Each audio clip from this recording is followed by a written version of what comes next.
lawat. Satu. Ya, satu ni satu. Tugas utama sebagai pengawal. Bagai penguatan bola. Ha. Kita bagai penguatan bola kita kena ikut ni. Luak kawasan kita dah jaga. Ya, kita campur. Kita kena jaga kawasan sekolah. Macam abang sekolah tu tanggungjawab kita kan. Bila waktu malam, waktu ada cuti, orang tak tahu tu kan kita ronda-ronda. Tu lah tanggungjawab kita. Ya, kata apa? Ada dalam sekolah lagi. Dalam sekolah ni lah. Luak kita tak ambil tahu. Bila jalan raya bila kita jaga jadi bapa insurans pun tak nak. Tu lah. Tanggungjawab kita dalam sekolah lah. Tak ada tu abang Sopi mana. Dalam sekolah tanggungjawab kat ni memang dalam sekolah. Luak tak nak. Kecuali arahan pada cikgu. Cikgu minta tolong jaga sat. Kita ikut dah. Tu lah. Soalan seterusnya. Lagi kedua, prosedur keselamatan pelawat ke sekolah macam mana dilaksanakan? Pelawat. Prosedur. Nak masuk lah.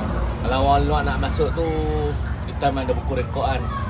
Macam kita tanya contoh kalau kata dia nak pergi pejabat, kita tahan dia.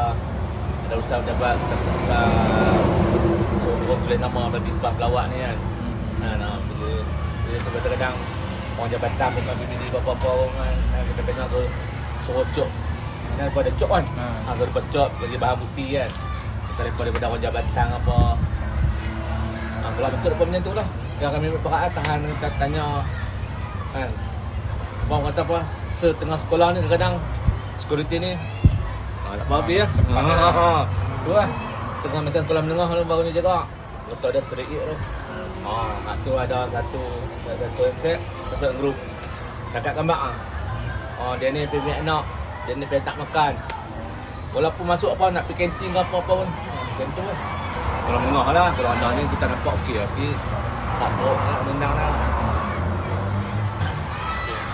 Soalan ketiga, langkah keselamatan yang diamalkan sejak langkah keselamatan yang diamalkan. Macam pagi-pagi tu. Kita budak-budak tu lah. Langkah keselamatan tu cukup masa 7 orang je semua. Tukang je semua pagak dah tutup. Kadang-kadang ada setengah budak tambah masuk jadi satu. Kadang-kadang waris duduk tunggu tu, duduk tengok-tengok ada budak-budak tak balik pun ada. Duduk teriak pun ada. Tu keselamatan kami jaga pintu pagak jangan bagi dia keluar. Bak waris pun nak faham lah dia ada satu orang tengok. Biasalah nak ikut balik lama lah. Tu lah. Tutup pagak tu jangan bagi depa lebih daripada dalam pagak ni. Kalau kerja kat sini kan, ada apa-apa kes yang berlaku tak? Dekat keselamatan. yang lebat Tak pernah ada ya. ada ya. Tak pernah lebat berjalan ni. Satu jantan ni tak siap. Lepas tu kita pakai polis rela apa semua. Yang tu bayar. Yang tu masa tu pakai rela dengan polis. Lepas jaga jalan bukan tugas kita. Betul Tugas lah. lepak tu. Di luar kan. Dia kerja. Cuma kita support lepas sikit-sikit lah. Ambil budak-budak kan. Itu. Kerja tak pernah ada lagi lah. Melanggar baikal dengan orang. Adakah pihak keselamatan GAT bekerjasama dengan pihak sekolah dalam handle satu situasi yang ada kecemasan ke?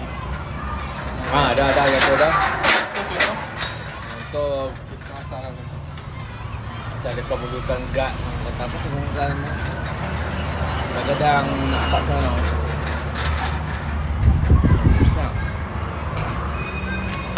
Macam mereka perlukan guard, mereka akan bagi dalam grup. Banyak kan macam sukan semua kadang minta kerja sama dengan guard apa.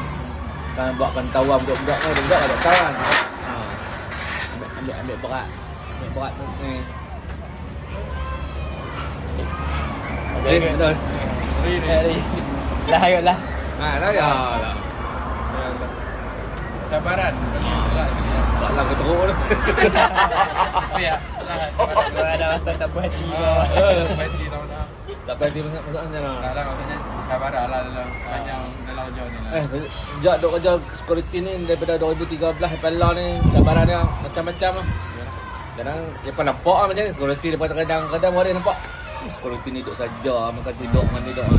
Dia tak nampak dalam sekolah ni kalau hilang apa kami yang kenal tu polis pasal asal kami tu. Walaupun hilang apa kan, mereka akan tahan kami tu. Ada ni kids cuci. Sejak saya kerja ni tak ada je. Pasal kata pun jarak Cina, lepas tak ada musuh pun. Ada kebuang kan. Tentu lah. Ada. Satu lah. Weh.